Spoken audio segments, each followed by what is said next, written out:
Quiero agradecer al señor vicepresidente por su compromiso con el desarrollo social del país, pero también su compromiso con las comunidades étnicas del país, sobre todo a descendientes indígenas y también con el derecho de las regiones. El señor vicepresidente desde muy temprano envió un mensaje muy claro de su compromiso con la comunidad afrocolombiana. Le acompañamos en su gira a Brasil para el pueblo de la ONU sobre pueblos afrodescendientes y compañía de la alcaldesa de Quito, y hemos tenido el buen tratamiento de la vicepresidencia. Y le deseamos los mejores deseos, como lo acaba de expresar nuestra alcaldesa. Yo quiero referirme a varios puntos.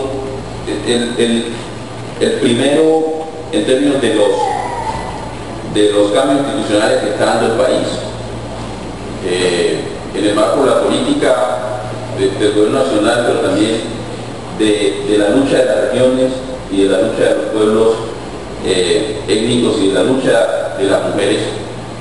En algún estudio que hacíamos precisamente para la Agencia de los Estados Unidos para el Desarrollo Internacional, USAID, en el año 2007, encontramos que los elementos más fuertes de exclusión en el país y de violación de derechos humanos estaban con la condición de étnica, estaban relacionados con la condición de género y estaban relacionados con las regiones, porque en Colombia se regionalizó la exclusión, se regionalizó la etnia, la raza, y es aquí donde hay, usted lo ve en el mapa, donde hay mayor población afrodescendiente indígena, hay encontrar índices e indicadores muy lamentables en todos los sectores, en todas las áreas.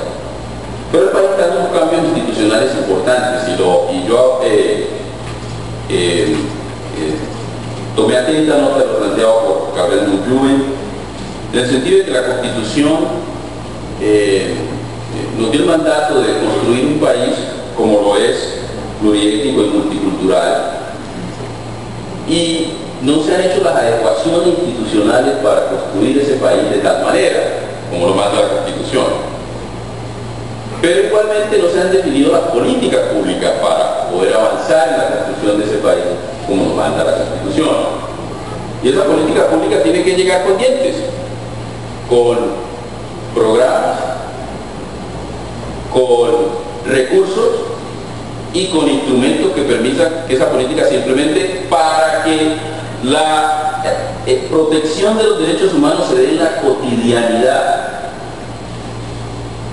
en el día a día, donde uno vive realmente la protección de sus derechos individuales y de sus derechos colectivos. Y un cambio institucional que va al país tiene que ver con la ley de víctimas y restitución de tierra, donde nosotros, como lo acaba de plantear nuestro joven procurador, tenemos el mandato de iniciar el proceso de construcción institucional para la efectiva implementación de esa ley. Y donde no queremos, como se viene dando hasta ahora, que siempre termine en que todas las responsabilidades son de las entidades territoriales o del gobernador o de los alcaldes y el resto se lava las manos. Porque ya estamos viendo que en algunas responsabilidades de la nación se la están achacando a las entidades territoriales. Y la ley es clara de qué responsabilidad de la nación, qué responsabilidad de las entidades territoriales, gobernaciones, alcaldías. Y ese es un tema que sería bueno que discutiéramos en la mesa en el día de hoy. Pero también quiero referirme a otras reformas institucionales y tomé atenta nota de lo planteado por la doctora Alma Viviana. En el sentido de que el país también está dando otras reformas que pareciera que son más prioridades de la agenda nacional. Y son reformas que tienen que ver con la institucionalidad para el desarrollo económico, para el desarrollo social y el empoderamiento de las regiones. Lo primero, la ley de ordenamiento territorial. Aquí se están dando discusiones de conformación de regiones. Mañana tenemos una con la participación del vicepresidente, del ministro de Defensa y otros en Cali. Pero yo siento que no hay esa participación activa de las comunidades afrodescendientes e indígenas y de la sociedad civil en esos escenarios. Y así lo voy a plantear mañana. Esa ley es muy importante. Porque realmente nos define la malla institucional para poder garantizar derechos. Y es un cambio institucional importante en el país. El segundo cambio institucional del país, y que tiene que ver mucho con lo planteado por la doctora Zulia, es que nosotros necesitamos empoderarnos económicamente. Las comunidades afrodescendientes indígenas son de las más ricas del país. El 60% de los inventarios de recursos naturales del país están en territorios que pertenecen a comunidades afrodescendientes indígenas. Y ahí hay un llamado de atención para nosotros, obviamente el gobierno territorial, para el gobierno nacional, porque así como se construye el país mundial y pluricultural. Pero también para nosotros como representantes de comunidades afrodescendientes indígenas y para los que legalmente les representan. No regalemos los recursos por espejitos, porque ya se vienen dando caso. Ya se vienen dando caso. Esa es la oportunidad no de las comunidades afrodescendientes, es la oportunidad del país y de las futuras generaciones afrodescendientes indígenas. Y yo hago ese llamado a atención también. Porque el país ha dado un instrumento muy importante que son las alianzas público-privadas y yo le agrego comunitarias, porque pues tienen unos activos supremamente importantes. Y el país está pasando un ritmo acelerado en eso. Sin la suficiente participación de las comunidades afrodescendientes indígenas, que no se limita simplemente al hecho de una consulta previa, que todavía el proceso necesita ajustes. El otro instrumento de reforma institucional, que yo llamo la atención, tiene que ver mucho con esto, tiene que ver con la asignación de recursos económicos y financieros efectivos, porque estas dos leyes son muy importantes, pero bueno, ¿y dónde vamos a sacar la plata? Y esas leyes están empoderando a las regiones. Y es un llamado también a los funcionarios del gobierno nacional. Ojo, el país está cambiando, porque el contexto global le obliga a irse a que las regiones tengan mayor liderazgo. Pero pareciera que la burocracia nacional no ha entendido eso. Y pareciera que se insiste que hay que seguir planteando desarrollo, de Bogotá. Y eso está cambiando. Porque además nos da más responsabilidad de proteger a nuestra gente. Y está cambiando porque ya le están asignando recursos importantes a las regiones para implementar estos cambios institucionales, de los cuales un porcentaje según la ley, y quiero referirme al tercer instrumento, porque hay otro, porque es el tercer instrumento de estas reformas institucionales, que es la ley, que el acto legislativo, la ley y los decretos reglamentarios del nuevo sistema general de regalías.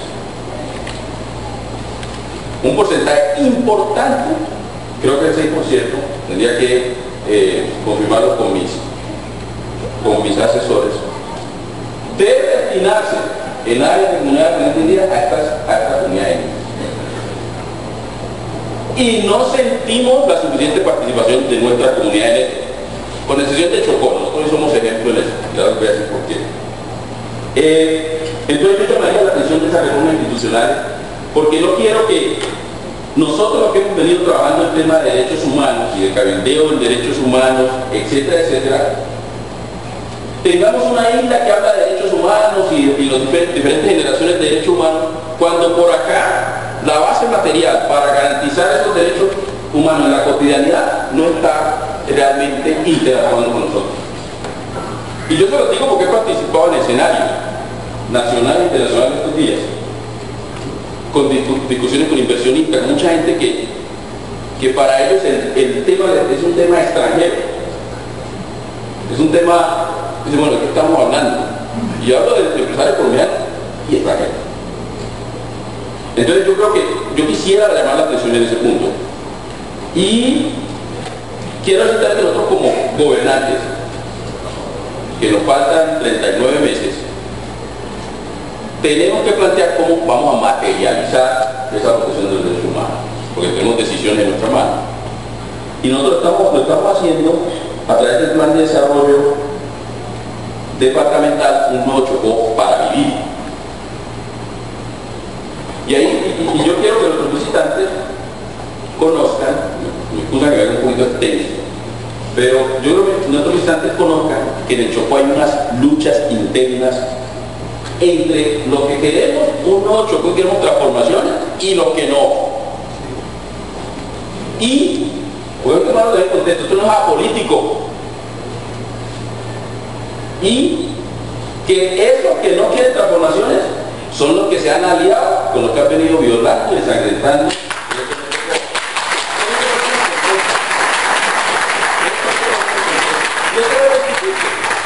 Porque es la lucha realmente que hay en el país hoy. Por lo que quiere seguir con ese mismo país, seguir disputando la realidad del país, lo que quiere un nuevo país.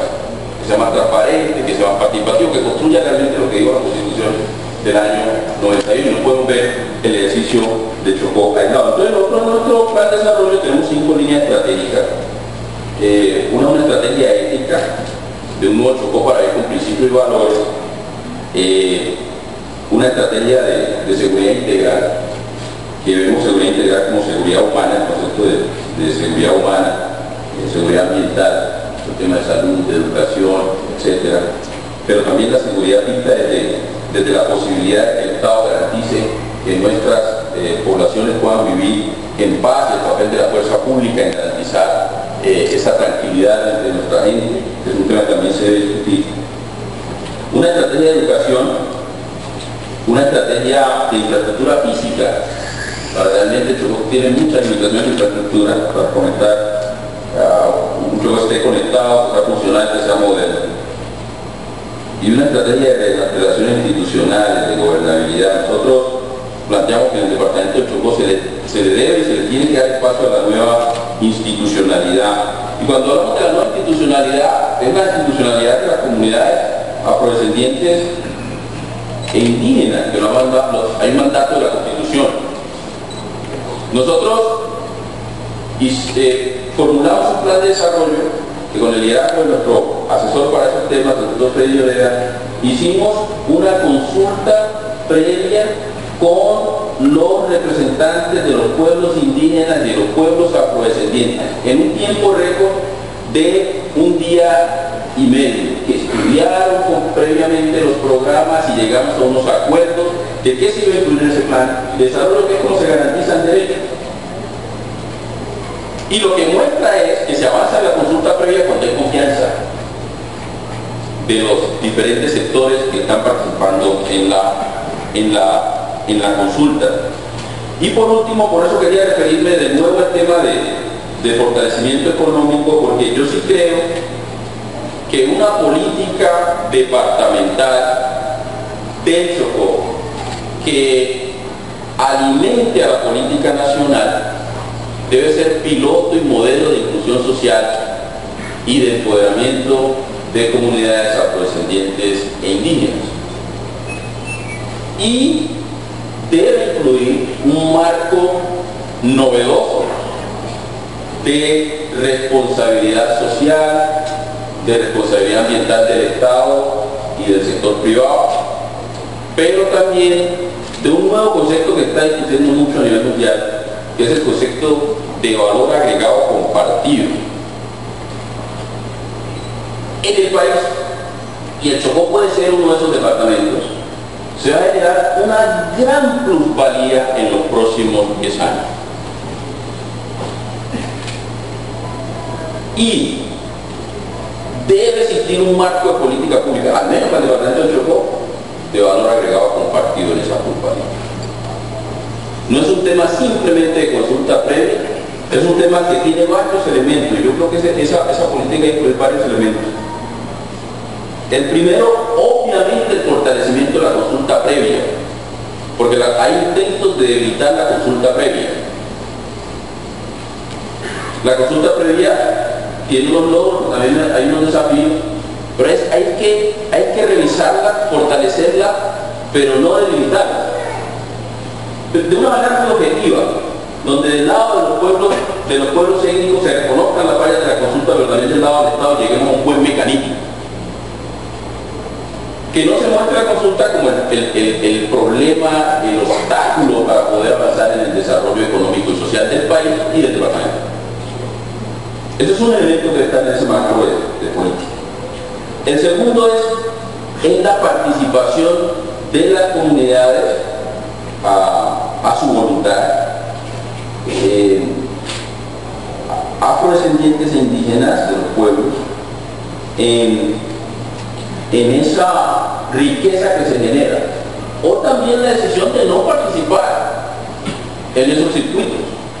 Es una decisión autónoma.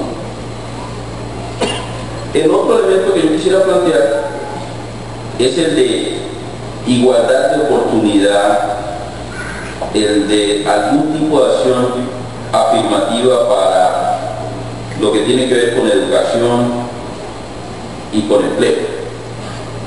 La discriminación en los mercados laborales de la comunidad indígena es tremenda, es inadmisible.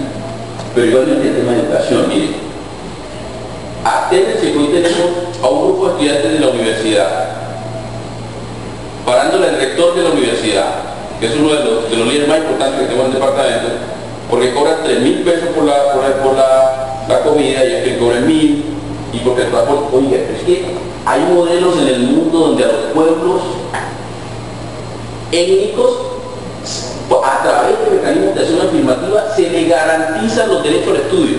Pero miren ustedes que por ahí circulan rumores de que con el tráfico ilegal que hacen las guerrillas de minería en algunos sectores, llegan hasta pagarle becas a los estudiantes, con todo, y el Estado va detrás. Y nosotros malentendemos a quién tenemos que reclamarle. No, aquí tenemos que uno con el rector, con todo el mundo diciendo que no, aquí necesitamos una afirmativa. Ya hay modelos en el mundo. En Estados Unidos todas las universidades históricamente negras reciben una partida anual del presupuesto del gobierno federal para que esas universidades las distribuyan de manera autónoma, además de las becas para los estudiantes. ¿Cómo así? En un departamento donde las FARC, donde las bandas criminales nos reclutan a los jóvenes, donde aquí nos toca con el coronel Bonilla hacer campañas y con la alcaldesa para poder evitar que eso suceda. No le demos becas a esos muchachos para que vayan a la universidad y quieren estudiar. Entonces yo creo que de esos temas de la cotidianidad de los derechos humanos que nosotros tenemos que hablar y cuantificarlos. Yo estoy mucho por nacional e internacional y yo estoy cansado de todo, pero este no, porque este es uno participativo, porque con este tenemos confianza. Porque aquí quisiera que saliera la política pública departamental de derechos humanos y derecho internacional humanitario. Ese sería un muy buen resultado. Pero en estos temas de la cotidianidad, en elementos concretos que ayuden a la gente. Nosotros, el último punto que yo quisiera tocar en ese marco de participación en la riqueza de cuadra es el de las inversiones sociales, pero estratégicas. Porque también queremos llamar la atención de nuestras representantes de comunidades representantes indígenas, que llegan y dan 3 carros, o 4 motos, o 2 lanchas, o que reparan el puesto de salud y le decimos sí a la consulta a las empresas que quieren explotar nuestros recursos naturales. Y eso hay que ponerle atención, porque hay que hacer inversiones sociales estratégicas.